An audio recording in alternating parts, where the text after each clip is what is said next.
नमस्कार। मैं डॉक्टर विकास बादू, senior consultant internal medicine. आज के टाइम में जो हॉट टॉपिक है उसके बारे में आप लोगों से बात करना चाहता हूँ और इवन अपने एक्सपीरियंस शेयर करना चाहता हूँ। और साथ में जो हॉट टॉपिक है हमारा डायबिटीज़ एंड कोविड-19। डायबिटीज़ के पेशेंट को पहला तो ये है कि हमें क्या करना चाहिए जिससे ताकि हम कोविड से बच सकें। तो इसके लिए हमें सबसे इम्पॉर्टेंट डायबिटीज़ पेशेंट के लिए रहता है कि डायबिटीज़ पेशेंट को इवन जो रूटीन प्रिकॉशन जो प्रिस्क्राइब्ड हैं कि social distancing, keep mask and all these things उन्हें रखनी हैं। इवन दे नो कि they know the members, but still you don't know the कि स्टेटस ऑफ कि जो जिस पर्सन से मिल रहे हैं वो कितने लोगों से ऑलरेडी पहले एक्सपोज हो चुका होगा, क्योंकि डायबिटीज़ पेशेंट सबसे ज़्यादा हाई रिस्क में रहते हैं इसमें इन्फेक्शन के लिए, क्योंकि डायबिटिक पेशेंट में कोविड के जो सिम्टम्स सबसे ज़्यादा होते हैं, दूसरा उसमें उसकी सीवियरिटी ज़्यादा होती है, तीसरा उसमें क्रिटिकल होने का या आईसीयू केयर की ज़्यादा ज़रूरत पड़ती है, और चौथा लाइफ के लिए खतरा भी डायबिटीज़ पेशेंट के लिए कोविड से ज़्यादा होता है। तो हमारा फर्स्ट है कि हम इससे बचें कैसे।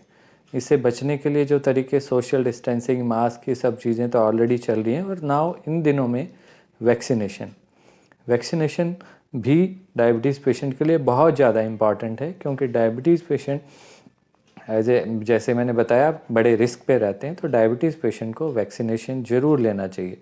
मैनी टाइम हमारे पास क्वेरी आती है कि जी मेरी डायबिटीज़ अनकंट्रोल्ड है, मुझे वैक्सीन लेना चाहिए कि नहीं लेना चाहिए, मुझे हार्ट डिजीज़ है, मुझे वैक्सीन लेना चाहिए कि नहीं लेना चाहिए, मुझे डायबिटीज़ के साथ किडनी की भी डिजीज़ है, मुझे वैक्सीन लेना चाहिए कि नहीं लेना चाहिए, और डायबिटीज़ के साथ लंग्स की भी डिजीज़ है, या मुझे कोई कैंसर या कोई भी क्रॉनिक इलनेस के साथ डायबिटीज़ है, तो आपको ज़रूर कोविड का वैक्सीन लेना चाहिए। किसी भी हालत में उसको मिस नहीं करना है।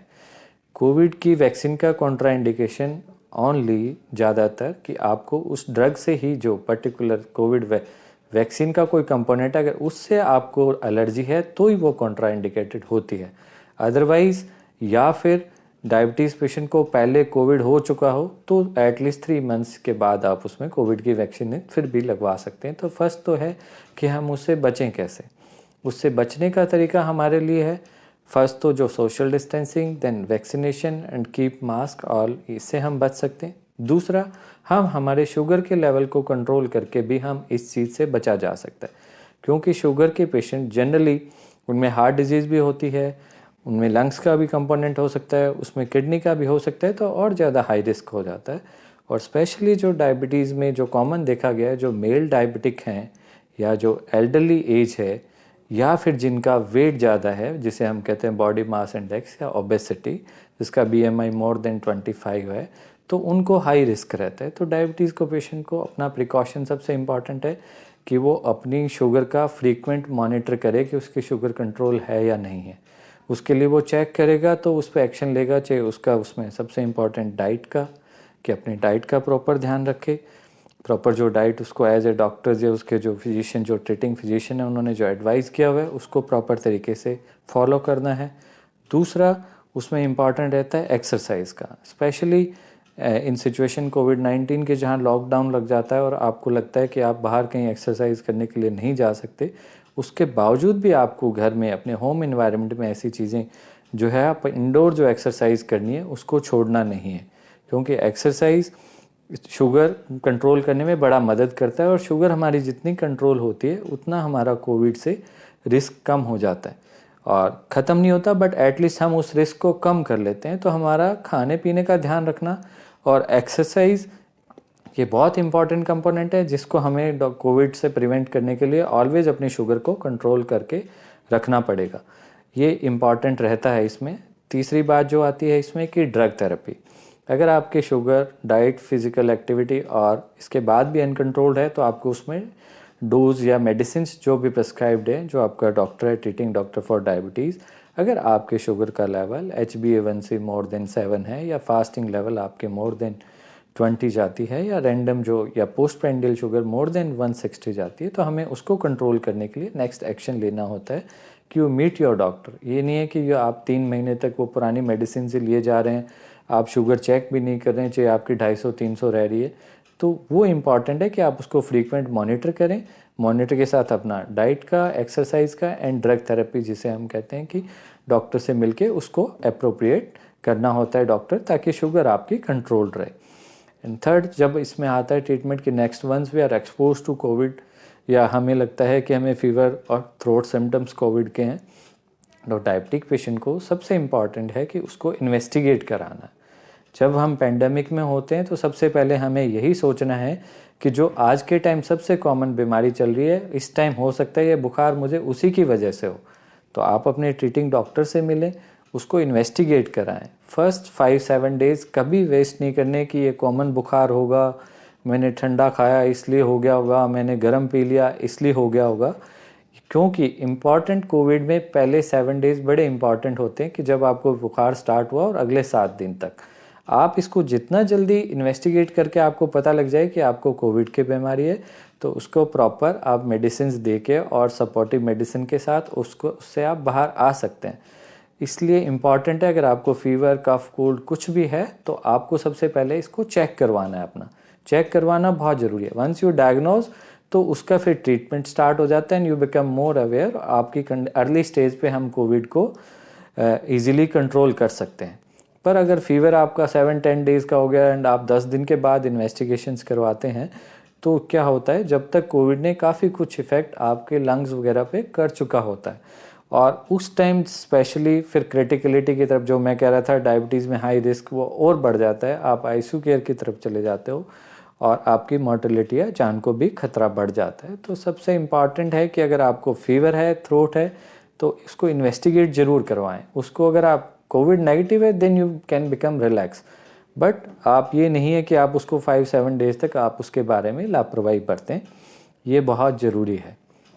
नेक्स्ट आता है इवन आपको ऑक्सीजन रिक्वायरमेंट, या जैसे हम कोविड के मामले में कहते हैं कि आपको कितने लेवल पे आपको हॉस्पिटलाइज होना है, या डायबिटीज़ में।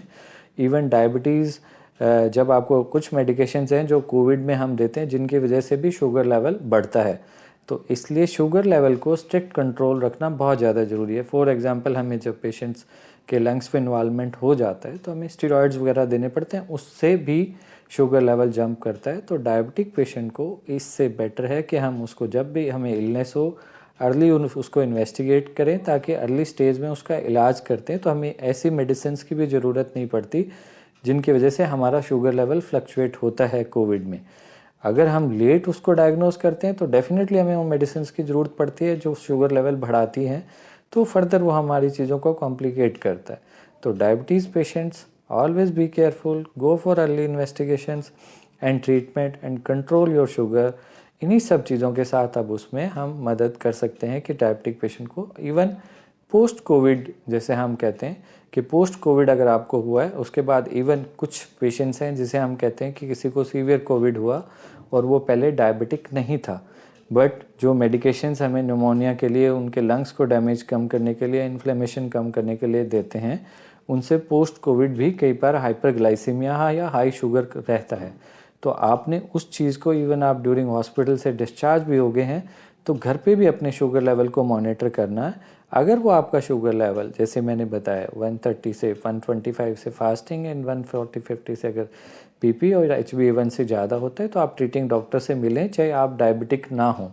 फिर भी हमें टेम्परेरी तौर पे उसको ट्रीट एज ए डायबिटीज़ करते हैं और उसको कंट्रोल करते हैं, ताकि हमें जो पोस्ट कोविड में कई बार जो फंगल इन्फेक्शन या जो इंसिडेंसेस होते हैं तो उनसे हमें बचा जा सकता है।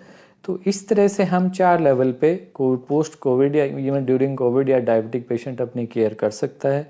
First is the prevention, second is the early detection of the illness, and third early detection lead to, and third हम जो कहते हैं कि in hospital management of the strict sugar control, and fourth even post covid even non diabetic those have a high sugar level, they should be treated very aggressively, monitor them very aggressively and control the sugar, ताकि हम even post covid complications, fungal infections या post covid any other organ infections या sepsis से भी हम इसको बचाया जा सकता है। तो ये वेरी इंपॉर्टेंट है। कोविड-19 एंड डायबिटिक पेशेंट अपने आप को प्रिवेंशन से बढ़िया कुछ भी नहीं है। Even request the all diabetic patient कि they regularly monitor their sugar in every week. We don't know अभी कोविड का नेक्स्ट क्या रहेगा, थर्ड वेव क्या रहेगी. तो first I request to all diabetic even non diabetic persons also कि they should be vaccinated. Vaccine एक ऐसी चीज़ है जो हमें इवन सीवियर इलनेस से डेफिनेटली बचाती है कि अगर मान लो हमें अगर डायबिटिक कोविड हुआ तो भी हम इतने क्रिटिकल नहीं होंगे कि हम आईसीयू तक पहुंच पाएँ. अगर उसकी possibility if you are not vaccinated then much higher then आप वैक्सीनेटेड हैं. तो diabetic patient even non diabetic population also must vaccinated. It's very important ताकि हमारे इलनेस हमारे को डैमेज ना कर पाए. इसी रिक्वेस्ट के साथ मैं आप लोगों से फिर आग्रह करता हूँ कि डायबिटीज़ पेशेंट को और इवन नॉन डायबिटिक को सोशल सारी distance, social precautions, mask and vaccinations हमेशा करना चाहिए. और आप सभी के स्वास्थ्य की मैं ईश्वर से और स्वस्थ रहने की प्रार्थना करता हूँ. धन्यवाद.